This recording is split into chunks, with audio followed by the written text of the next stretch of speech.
Alright guys, quick easy video here. I'm not going to go through everything, just the easy stuff to get you done here. Ignition switch, Wrangler YJ, this is a 1990. Pull your bezel real quick around your instruments here and pull your bottom bracket off of your steering column right there. Quick and easy. Then you can drop your steering down and you can see right on top of the steering column, just a few inches back, is your switch. On the left side of the column, try to get you in there, you can see there's the bracket goes down the left side.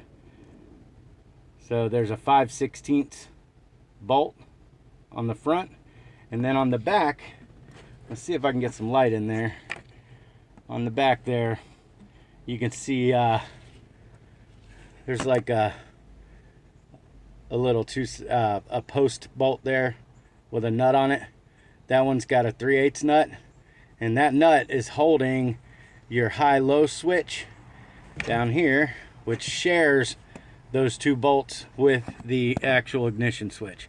So pull those two, pull the nut, pull that bolt. The nut on the back is a 3/8, the bolt on the front is a 5/16. Once you get the headlight switch off out of your way, then you can pull the stud that is also a 5/16 like the front bolt. Then you can get your switch out. Once you do that, it's easy enough to get the wiring out right where it sits and replace it quick.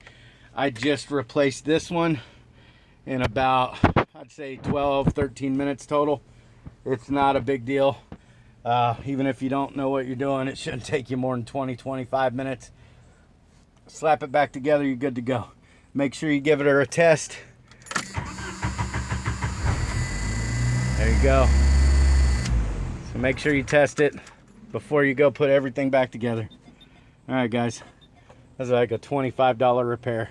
Took me under a half hour by the time I get it back together.